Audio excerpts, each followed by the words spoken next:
The broadcast is now starting. All attendees are in listen-only mode. Good morning, everyone. Welcome and thank you for attending this morning's webinar, Liquid Pipeline Rule. My name is Marissa Davis and I'll be facilitating. This morning, Wally's going to be discussing the updated liquid rule and the impact it'll have on liquid pipeline operators. We will have some time left at the end of the presentation to take questions, so if you have one, go ahead and submit it through the question function and Wally will be happy to answer it. We hope that regardless of where you're listening in this morning, that you're all staying safe and healthy and sane, at least somewhat. And with that, let's get started. The host of today's webinar, G2 Integrated Solutions, provides responsive support and a comprehensive suite of asset integrity, engineering, GIS, field services, regulatory, and technology solutions that address asset performance through its lifecycle. For more details on our services, please visit our website. All right, time for me to introduce you to our presenter, Wally McGaughey. Wally is G2's Director of Regulatory Compliance and specializes in consulting, inspections, audit support, and training based on the Code of Federal Regulation requirements. He's native to Pennsylvania, but has lived most of his life in Louisiana, where he's gained experience in the petrochemical, petroleum, and pipeline industries. Wally is retired from the PHMSA Office of Training and Qualifications, has over 40 years of experience in the industry, and frequently lectures at state pipeline safety seminars, as well as at industry organization functions. And Wally, I'll let you take it from here. Thank you, Marissa. Good morning. Welcome all. Thank you for joining us. I'll do my best to present the liquid pipeline safety regulation changes that have taken place. As you can see there on screen, it's amendment number 195-102 was issued October 1st, 2019, and goes into effect tomorrow. Kind of relevant information here. So this whole process started back in October the 18th of 2010. It was a advanced notice of proposed rulemaking. October the 13th, 2015, PHMSA published a notice of proposed rulemaking. And then there were some influence brought upon PHMSA at that same time with the Pipes Act of 2016 that had some bearing on the results of the final rule that was published here in October. There are a few items of change that have occurred here. There are about 6 different amendments basically that have taken place. The first and second amendments are a collection of information about these pipelines. So the First Amendment talks about reporting requirements for hazardous liquid gravity pipelines and rural gathering lines that aren't currently covered by PHMSA. The Third Amendment talks about the inspection of pipelines, the affected areas by extreme weather or natural disasters, other risks and such that apply to that pipeline. The Fourth Amendment talks about existing regulations requiring operators to assess hazardous liquid pipeline segments located inside HCAs at least once every 5 years.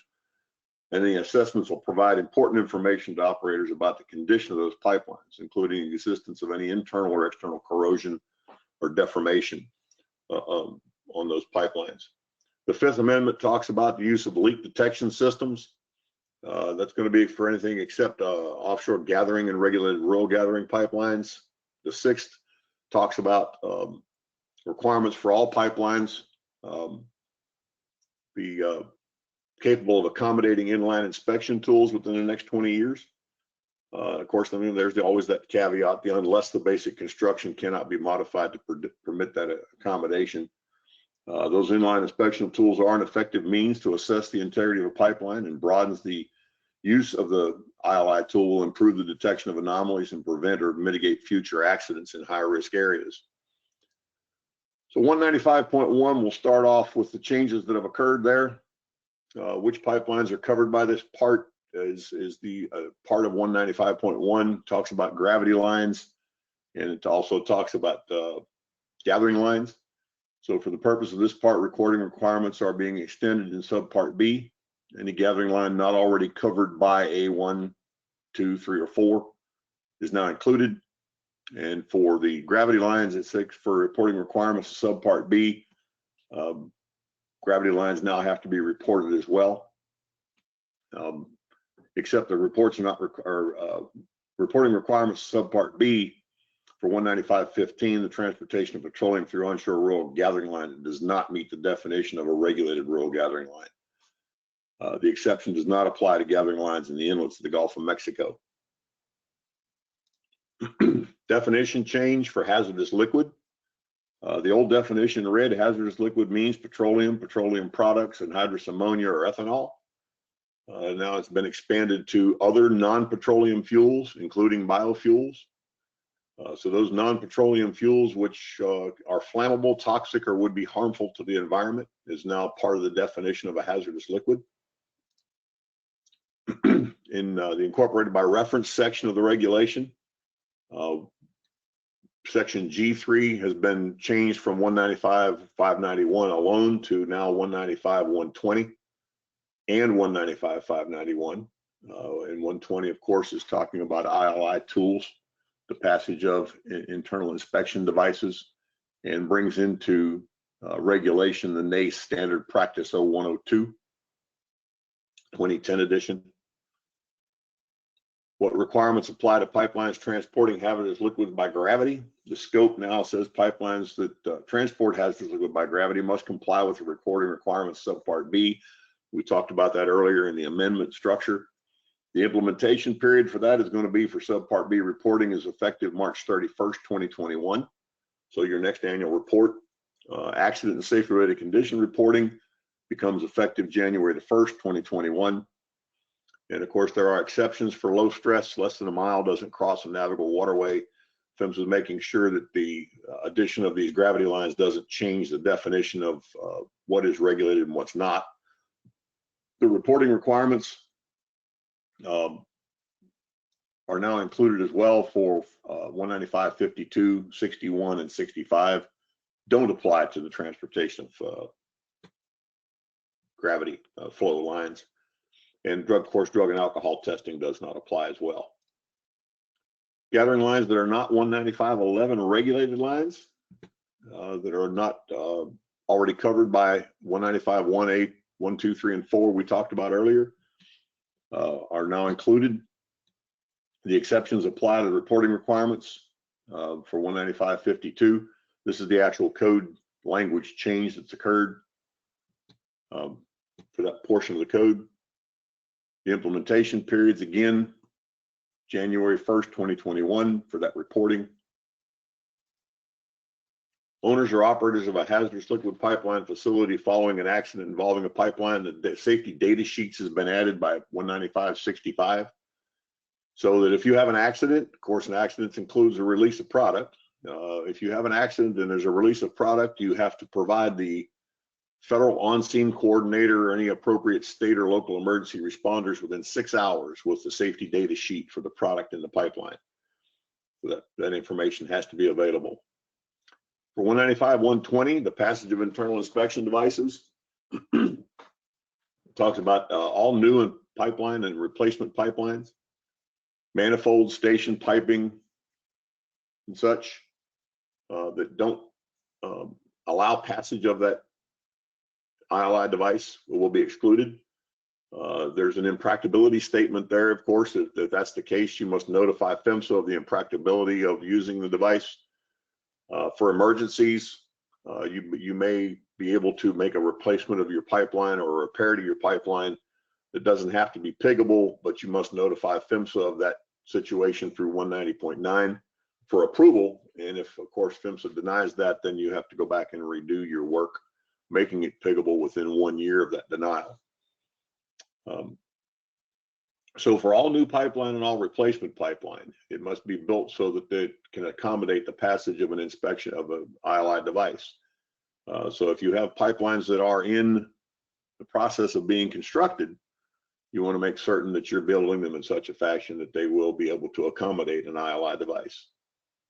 For leak detection, 195.134 applies to all hazardous liquid pipelines transporting liquid in a single phase. Of course, it's difficult to do leak detection in multi-phase flow.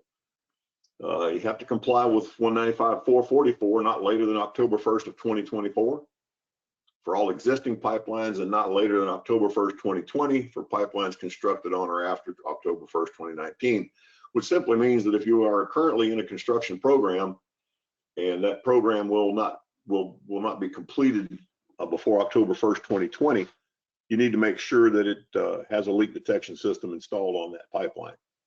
Your CPM leak detection system has to comply with section 4.2 of the API recommended practice 1130, and that 4.2 is the selection consideration or the selection criteria for leak detection systems. And the exemptions, of course, are offshore gathering, regulated rural gathering lines constructed prior to October 1st, 2019. And all gathering lines constructed prior to October 1st, 2019 are exempt. Prioritizing repairs in section 401B3, the operator must consider the risk to the people, property, and environment, making sure that any correction of any conditions are followed in accordance with B1 and 2 of 401 for repairs. The risk to people and the other risks of the pipeline have to be taken into consideration in your prioritization of your repair processes. Inspection of pipelines in areas affected by extreme weather in 414 applies to any defined event that could adversely affect the safety of the operation of the pipeline. So we're talking about seismic activity, we're talking about floods, storms, any other events that can take place, soil disruptions of any kind that may occur along the pipeline that could adversely affect the safe operation of the pipeline. And then inspection methods, although they're not specified, you have to consider the history and the situation of the affected segment. The inspection has to occur within 72 hours of the cessation of the event that could adversely affect the pipeline. And then remedial options are listed, talking about shutting down, taking pressure reductions, modifications to the pipeline, repair replacements, preventing, mitigating, or eliminating unsafe conditions before the event takes place, establishing additional patrols or surveys, implementing emergency response activities with federal, state, or local personnel, notifying all affected communities, whatnot, and steps that can be taken. Anything else that might work, basically, is being asked of you here in 414. In 416, we're talking about pipeline assessments. Applies to onshore pickable non-integrity management program pipe. The assessments have to be completed by October 1st, 2029. Any other technology that provides equivalent information for the threat being assessed can be used. Must be performed an integrity assessment using an inline inspection tool. Some of the acceptable methods for assessment, of course, are subparty pressure testing, ECDA in accordance with 588, or any other technology. But again, you're going to need to let PHMSA know about the other technologies and what you're going to do, making certain that you bring about an assessment that gives equivalent information of the threat being assessed. And then you have to have persons qualified by knowledge, training, and experience to determine if that unsafe condition exists, and must consider uncertainties, including tool tolerances. So that person is doing this analysis has to be someone who is knowledgeable, has been trained, and has experience in performing that analysis. I would suggest to you, doesn't say it in the reg, but I would suggest to you that an engineering degree alone probably won't be sufficient. One of the key items I think PHMSA may be looking for here, as far as training and knowledge, is going to be in the operator's own processes and procedures for performing the analysis, so that it's done in accordance with what the company requires. Discovery of a condition occurs. What it's in the pipeline assessments here in 416 talks about when an operator has adequate information to make the determination that there's a potential threat. It has to happen, but not later than 180 days after the assessment has been done. Right? There are procedures for extensions, should you choose to want to do so. You must comply with the requirements of 401 if a condition that could adversely affect the safe operation is found for performing repairs or remediation. And all relevant information about the pipeline has to be considered. So not just the particular anomaly itself maybe, but possibly the cause of the anomaly, the circumstances around it, the risks that were experienced at the time, making sure that all things are considered as to how the damage of the assessment is being conducted and what potential risks are there. For leak detection, it says for 444, all liquid pipelines transporting liquid in a single phase have to be included in leak detection program. You must have an effective system for detecting leaks in accordance with 195, 134, or 452. Has to be capable of protecting the public property and the environment. And it's not required, because CPM is not required until October 1st, 2024. But if it's installed, if we currently have it, it has to comply again with that section 4.2 of 1130. And including any design standards elsewhere in that standard. I was reading through 1130 here the other day, and it's probably 10 or 12 other standards or recommended practices listed inside of 1130, several of which could talk about design factors for a computational pipeline monitoring system. So it would do you well to read through that document, make sure you're aware of it and familiar with how it applies as you get prepared to install and have leak detection on your pipelines in accordance with these two sections in the rule. Pipeline integrity management, HCAs, now includes low stress pipelines in rural areas as defined in 195.12. And B1 is added as provided in 195.12 for low stress pipelines in rural areas. It's a category 3 pipeline. It now designates ILI as the primary method of assessment and offers other alternatives only if ILI is impracticable. In other words, you can't pig it. Looking for low frequency ERW pipe with 196E seam factors less than 1, lap welded pipe for appropriate ILI tools, and it expands the requirements for ILI tools. Additionally, 452 asks to expand the requirements for tools and requires pipeline operators to explicitly consider the uncertainties in reported results, including the tool tolerances, anomaly findings, unity chart plots, equivalent for determining uncertainties and identified anomalies. In other words, when you get your data back from your ILI run, PHMSA expects you to make certain that you've considered all the uncertainty possibilities that are there for identifying anomalies. When you go out and do your digs, that the location of the actual anomaly in relationship to the data results corresponds effectively within the tool tolerances, and the amount of damage that may have been the anomaly findings may be there to substantiate the indication from the tool. If a % wall loss is indicated by the tool and what's found is different, that you look at those comparisons and make sure you have that information. An operator has to complete the baseline assessment before a newer conversion to service pipeline begins operation. And you have to have those procedures, identification of high consequence areas, and the pressure testing of could affect high consequence areas in accordance with 195.304. So that has to be done before that new or conversion to service pipeline begins operation. Additionally, in 195.52, newly identified HCAs have to include in the baseline assessment plan within 1 year, once it's discovered. The assessment of all could affect segments has to be completed within 5 years. You have to add seismicity as a local environmental factor that could affect the pipeline.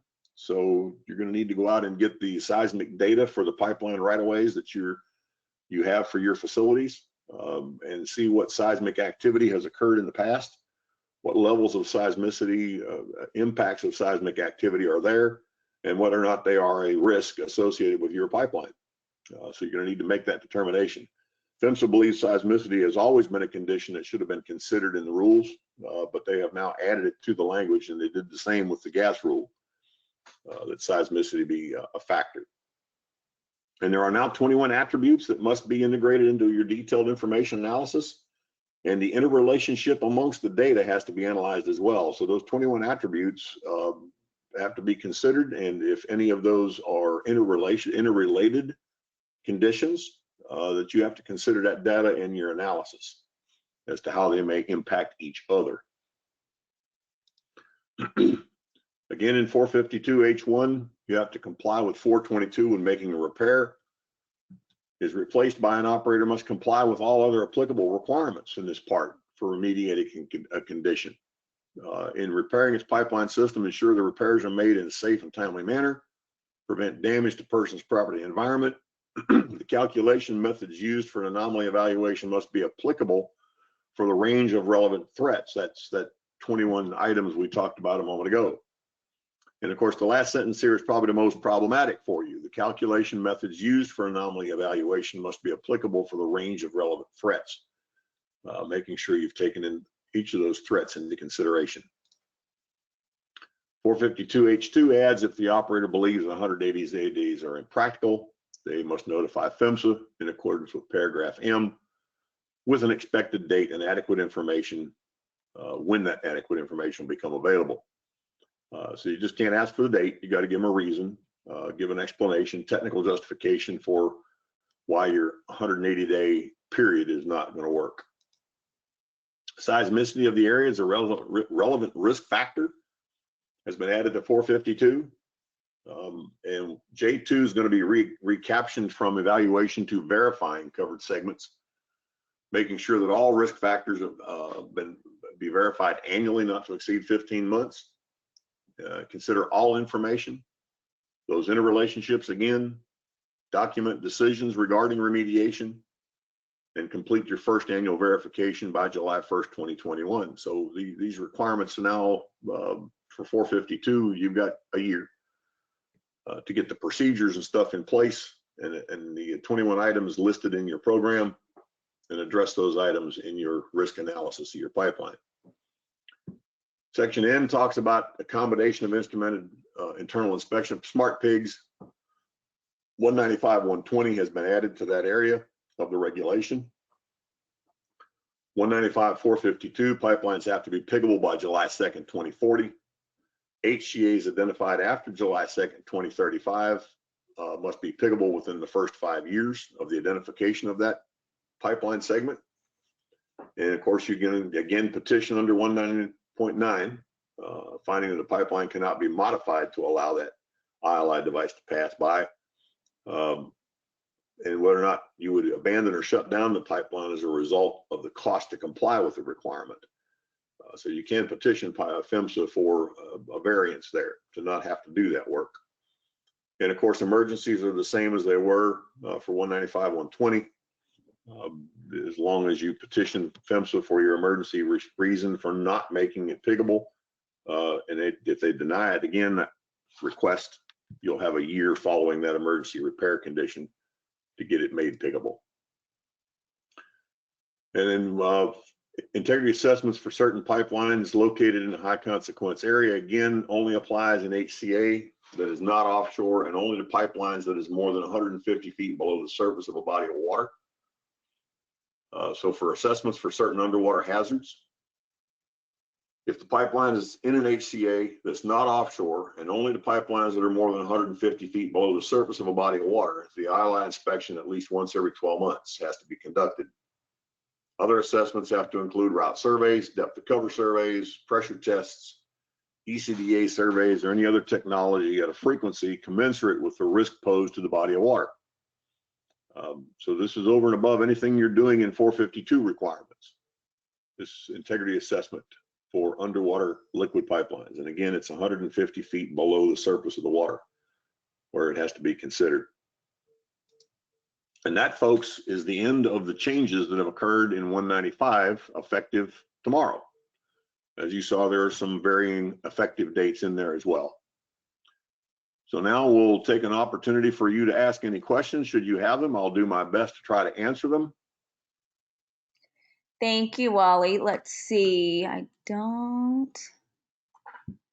So I do have a gentleman with his hand raised, but if you want to just go ahead and ask the question on the question function, that might be easier. Yeah, if you go in there on your meeting box, there's a section that talks about questions, and you can type in there your question. Yeah. Let's give everybody maybe a minute to think of if they have any, because there's none on there right now. So yeah. Let's see. There's a lot of changes taking place. We've got these two new rules have come out. We've got the valve placement regulation, the NPRM that's still there, and comment periods taking place. We know on the gas side of the house, we have 2 more publications of gas rule changes coming.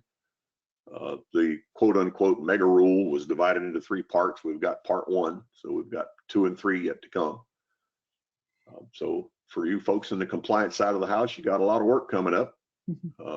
I guess we can call it job security, but this work from home thing kind of makes it a little difficult. All right, you ready? Yep. Okay, it says, where can we find the 21 attributes? They are listed in the regulation. I didn't put them here, but they are listed in the actual code language. Okay. Let's see, it says, in your opinion, what is the most impactful aspect of the liquid rule changes? So probably the 452 sections, the 21 attribute sections, the interrelationship analysis of anomalies that are found on your pipeline, the seismicity factor, impactful in the sense that it's probably not something that you've been doing, and gathering the statistical data for the seismic activity around your pipeline can be a bit of a challenge. U.S. Geological Survey data may be the source. Although PHMSA didn't provide any direct information as to how that should be done, I would assume that would be a good source of information. Okay, it says though 150 below surface, is that if it's buried also? I assume this is about the Michigan pipelines. Yeah, so it's either buried or bored. If the pipeline runs below the surface of the water at 150 feet, I would assume it would be a bored operation. And if it's about Michigan, I'm not certain. Okay. Let's see. Let's give about 10 more seconds. Okay. Says regarding the integrity assessments every 10 years, I'm still confused which specific lines this covers. Example, will all gathering and gravity lines need to have ILI every 10 years? No, I believe if I'm not mistaken, and I'll do my best to respond, the gathering lines, the gravity lines, and specific rural gathering lines are not included in that requirement. Gravity lines for certain are not included. Okay. Says similar to the gas rule, has the enforcement of the liquid rule been delayed to December? That's an excellent question. No, the actual stay of enforcement surrounding the gas rule, extending the enforcement activity out to December of 2020, did not address the liquid rule. So I don't know what PHMSA's position is on that, how they're going to address that, but operators need to be in the process of getting in compliance with that rule beginning July 1st, 2020. They should have been in compliance. Okay. Good questions.